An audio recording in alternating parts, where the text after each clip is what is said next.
নিরাপত্তা কৌশল যেন প্রধানমন্ত্রীকে জনবিচ্ছিন্ন না করে বলেছেন তারেক রহমান। পিজিআরের সক্ষমতা আরও বাড়বে আশা রাষ্ট্রপতির। সরকারি অনুষ্ঠানের ব্যানার বিলবোর্ডে প্রধানমন্ত্রীর ছবি ব্যবহার নিষিদ্ধ। নকশা তৈরিতে সামঞ্জস্যপূর্ণ বিষয়বস্তুকে প্রাধান্য দেওয়ার নির্দেশ। তেহরানে আলী খামেনি ও পরিবারের সদস্যদের জানাজায় জনসমুদ্র। শরিক হলেন 3 ছেলে। যোগ দিয়েছেন শতাধিক দেশের প্রতিনিধিরা। দেখছিলেন সংবাদ শিরোনাম, এবারে বিস্তারিত। আরও একবার ইউরোপীয় বাধার মুখে ব্রাজিলের থমকে যাওয়ার গল্পের পুনরাবৃত্তি। এবার ভাইকিং বাধায় শেষ হল মিশন হেক্সের স্বপ্ন। নকআউট পর্বে সেলেসাওদের বিদায় আর মিশন হেক্সে অপূর্ণ থাকার বেদনা ছুঁয়ে গেছে বাংলাদেশের হলুদ সমর্থকদেরও। অন্যদিকে হালান্ডের অসাধারণ পারফরমেন্সে মুগ্ধ টিএসসিতে বড় পর্দায় খেলা দেখতে আসে অনেকে। নাবিল জাহাঙ্গীরের রিপোর্ট। আমেরিকার নিউ জার্সির ম্যাটলাইফ স্টেডিয়াম থেকে ঢাকার টিএসসি ফুটবল বিশ্বকাপ জোরে কাঁপছে বিশ্ব। বড় পর্দায় ব্রাজিল নরওয়ের খেলা দেখতে মধ্যরাতে গুড়ি গুড়ি বৃষ্টির মাঝেই টিএসসিতে জড়ো হন শিক্ষার্থী সহ নানা বয়সের ফুটবল প্রেমীরা। প্রিয় দলের জার্সি, পতাকা, মুখে রঙের আঁচড়, এ যেন ম্যাটলাইফ স্টেডিয়ামের বর্ধিত সংস্করণ। তবে নরওয়ের বিপক্ষে ব্রাজিলের পারফরম্যান্সে হতাশ হয়েছেন হলুদ জার্সির ভক্ত সমর্থকরা। আজকে কেন এত খারাপ খেললো আমি জানি না। আঞ্চলিক কি প্ল্যান ছিল, তবে প্ল্যানটা এত খারাপ ছিল বলার মতো ছিল না। মনটা ভাই ভেঙে গেছে ভাই। 2014 সালে জার্মানির সাথে সেমি থেকে বিদায় নিয়েছি। 2018, 2022 প্রতিবারই আমরা কুফা থেকে বেরোতে পারতেছি না কোনোভাবে। আমি জিতলেও ব্রাজিল সাপোর্ট করি, হারলেও ব্রাজিল সাপোর্ট করি। হাজার মাইল দূরে হলুদ জার্সির পরাজয়ের বেদনা ছুঁয়ে গেছে বাংলাদেশের সেলেসাও সমর্থকদেরও।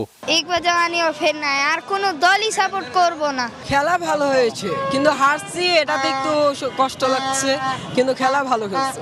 নেইমারের যে সময় নামাইছে ওই সময় মানে একটা টাফ মোমেন্টে ছিল। নেইমারের কোনো দোষ নাই, আরো আগে নামার মানে তাকে আরো আগে নামার উচিত ছিল। নকআউট পর্বে ব্রাজিলের বিদায়ের ফলে বাংলাদেশে বিশ্বকাপের উন্মাদনা কিছুটা ফিকে হয়ে আসবে বলেই মত ফুটবল প্রেমীদের।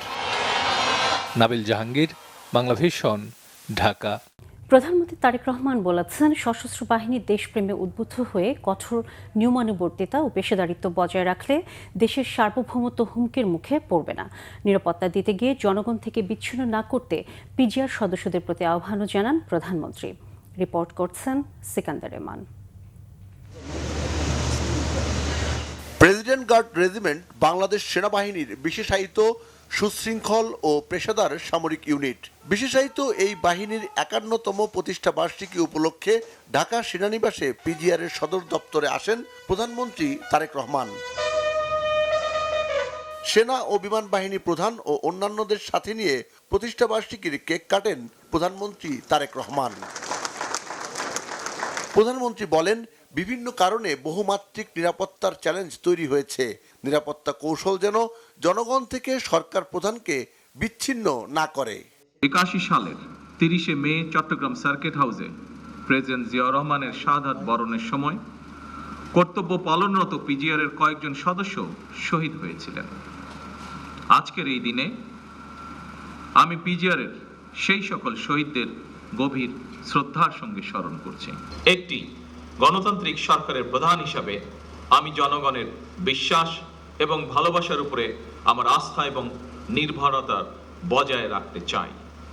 সুতরাং নিরাপত্তা কৌশল যাতে সরকার প্রধান থেকে জনগণ থেকে দূরে ঠেলে না দেয়, সেদিকে বিশেষভাবে লক্ষ্য রাখার জন্য আমি আপনাদের প্রতি বিশেষভাবে আহ্বান জানাই।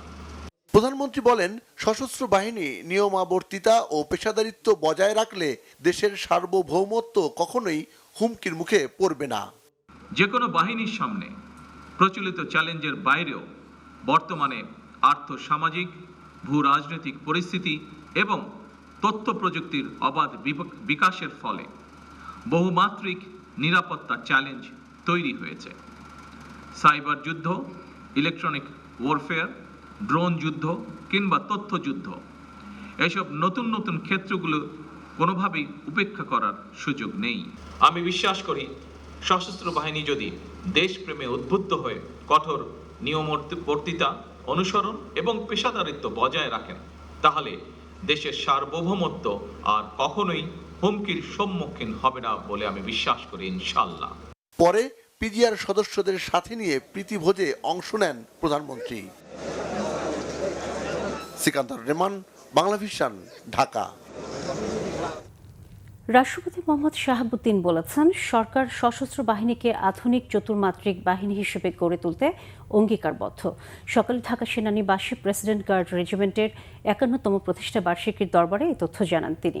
রাষ্ট্রপতি মোহাম্মদ শাহাবুদ্দিন বলেন, প্রেসিডেন্ট গার্ড রেজিমেন্ট আগামী দিনে আরও আধুনিক প্রযুক্তি, আন্তর্জাতিক মানের প্রশিক্ষণ এবং পেশাগত উৎকর্ষ অর্জনের মাধ্যমে নিজেদের সক্ষমতাকে আরও বাড়াবে। পরিবর্তিত বৈশ্বিক নিরাপত্তা কৌশলের সঙ্গে তাল মিলিয়ে নিজেদের গড়ে তুলবে। তিনি জানান, দেশের প্রতিরক্ষা পরিকল্পনা প্রণয়ন ও প্রস্তুতি, প্রতিরোধ সক্ষমতা বৃদ্ধি ও জাতীয় নিরাপত্তা কৌশল নির্ধারণে নেওয়া হয়েছে সবার আগে বাংলাদেশ নীতি। এ সকল নীতি উদ্যোগ বাস্তবায়িত হলে সশস্ত্র বাহিনীর সার্বিক সক্ষমতা ও দক্ষতা বৃদ্ধি পাবে। দেশের প্রতিরক্ষা ব্যবস্থা দক্ষ, আধুনিক ও শক্তিশালী হবে। একই সাথে সেনাবাহিনীর বিশেষায়িত ইউনিট হিসেবে পিজিআর এর কর্মসক্ষমতা ও দক্ষতাও বাড়বে। সুরক্ষা ও নিরাপত্তাকে সর্বোচ্চ গুরুত্ব দিতে হবে। আবার গুরুত্বপূর্ণ ব্যক্তিগণের সঙ্গে জনগণের সুসম্পর্ক স্থাপন ও সংযোগ যেন কোনো বিঘ্ন না ঘটে সে বিষয়ে আপনাদের সংবেদনশীল ও বিশেষ যত্নবান হতে হবে। বর্তমান বিশ্বে নিরাপত্তার ধারণা দ্রুত পরিবর্তিত হচ্ছে। নিরাপত্তা এখন একটি বহুমাত্রিক বিষয়। আমি আশা করি প্রেসিডেন্ট গার্ড রেজিমেন্ট আগামী দিনে আরও আধুনিক প্রযুক্তি, আন্তর্জাতিক মানের প্রশিক্ষণ এবং পেশাগত উৎকর্ষ অর্জনের মাধ্যমে নিজেদের সক্ষমতাকে আরও বাড়াবে। সরকারের কোনো অনুষ্ঠান উপলক্ষে প্রস্তুতকৃত ব্যানার, ফেস্টুন ও বিলবোর্ডে প্রধানমন্ত্রীর ছবি ব্যবহার সম্পূর্ণ নিষিদ্ধ করা হয়েছে। রবিবার মন্ত্রিপরিষদ বিভাগের সাধারণ অধিশাখা থেকে জারি করা এক পরিপত্রে এই নির্দেশনার কথা জানানো হয়েছে। পরিপত্রে বিষয়টি অতীব গুরুত্বপূর্ণ উল্লেখ করে এটি অবিলম্বে কার্যকর করার নির্দেশ দেওয়া হয়েছে। মন্ত্রিপরিষদ বিভাগের উপসচিব তানিয়া আফরোজের সই করা পরিপত্রে বলা হয়, সরকারি অনুষ্ঠানের ব্যানার, ফেস্টুন ও বিলবোর্ড প্রস্তুতের ক্ষেত্রে অনুষ্ঠানের বিষয়বস্তুকে প্রাধান্য দিয়ে প্রয়োজনীয় ও সামঞ্জস্যপূর্ণ তথ্য উপস্থাপন করতে হবে। একই সঙ্গে ব্যানার, ফেস্টুন ও বিলবোর্ডের নকশা এমনভাবে তৈরি করতে হবে যাতে অনুষ্ঠানের উদ্দেশ্য, বার্তা ও বিষয়বস্তু সুস্পষ্টভাবে প্রতিফলিত হয়। এবারে আন্তর্জাতিক প্রসঙ্গ। ইরান ও বিশ্বের বিভিন্ন দেশ থেকে আসা লাখো মানুষের অংশগ্রহণে ইরানের প্রয়াত সর্বোচ্চ নেতা আয়াতুল্লাহ আলী খামেনি ও তার পরিবারের 4 সদস্যের জানাজা অনুষ্ঠিত হয়েছে। রবিবার সকালে তেহরানের ইমাম খোমেনি গ্র্যান্ড মোসাল্লা কমপ্লেক্সে জানাজায় নামাজে ইমামতি করেন আয়াতুল্লাহ জাফর সোবহানি। 3 ছেলে থাকলেও অনুপস্থিত ছিলেন সর্বোচ্চ নেতার দায়িত্ব পাওয়া মোস্তফা খামেনি। এদিকে খামেনির জানাজায় হামলার সুযোগ থাকা সত্ত্বেও হামলা চালাবেন না বলে জানিয়েছেন মার্কিন প্রেসিডেন্ট ডোনাল্ড ট্রাম্প। মার্কিন প্রেসিডেন্টের এই মন্তব্যের তীব্র প্রতিক্রিয়া জানিয়েছে ইরান। শহীদ আরাফাতের ডেস্ক রিপোর্ট।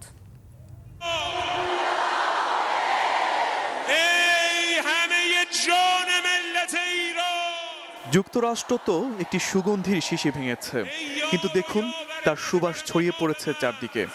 ইরানের প্রয়াত সর্বোচ্চ নেতা আয়াতুল্লাহ আলী খামেনির শেষ বিদায়ে মার্কিন প্রেসিডেন্টকে লক্ষ্য করে এ মন্তব্য করে আর্মেনিয়ার ইরানি দূতাবাস।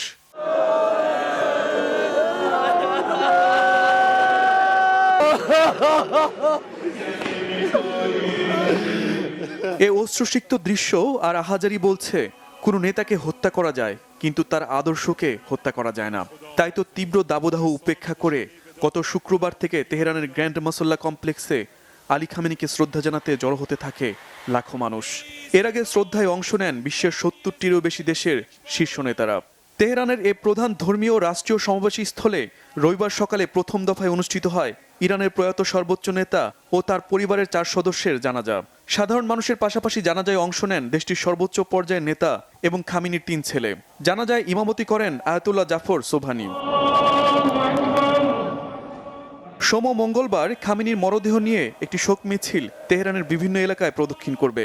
8 জুলাই ইরাকের নাজাফ আন্তর্জাতিক বিমানবন্দরে খামেনির মরদেহ আনুষ্ঠানিকভাবে গ্রহণ করা হবে। এরপর নাজাফ ও কারবালা শহরে জনসাধারণের শোকযাত্রা অনুষ্ঠিত হবে। সবশেষ 9 জুলাই খামেনির মরদেহ আবার ইরানে ফিরিয়ে আনা হবে। সেদিন মাশহাদের ইমাম রেজার মাজারে তাকে দাফন করা হবে। এদিকে আলী খামিনির শেষ বিদায়ে লাখো মানুষের সমাগম ও কান্না দেখে বিস্ময় প্রকাশ করেছেন মার্কিন প্রেসিডেন্ট ডোনাল্ড ট্রাম্প। এমনকি বলেছেন খামিনির শেষ বিদায় অনুষ্ঠান হামলার লক্ষ্যবস্তু করার সুযোগ থাকলেও তিনি তা করছেন না। প্রেসিডেন্ট ট্রাম্পের এই মন্তব্যে তীব্র প্রতিক্রিয়া জানিয়েছে ইরান। যুক্তরাষ্ট্রের যে কোনো ধরনের ভুল পদক্ষেপের কঠিন জবাব দেওয়ার হুঁশিয়ারিও দিয়েছে Tehran. Shahid Arafat, Bangla Vision, news desk. ইরানের সর্বোচ্চ ধর্মীয় নেতা আয়াতুল্লাহ আলী খামেনির জানাজা ও শেষ বিদায়ের অনুষ্ঠানে অংশ নিয়েছে 100-রও বেশি দেশের প্রতিনিধিরা। তবে যুক্তরাষ্ট্রের মিত্র ও যুদ্ধে মার্কিন বাহিনীকে সমর্থন জানানো দেশকে আমন্ত্রণ জানায়নি তেহরান।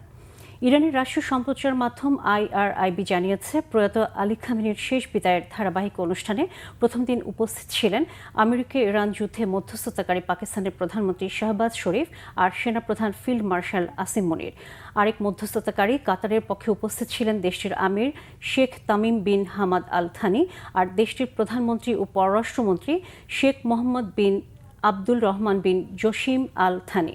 সৌদি আরবের প্রতিনিধি দলের নেতৃত্ব দেন উপপররাষ্ট্রমন্ত্রী ওয়ালিদ আল খুরাইজি।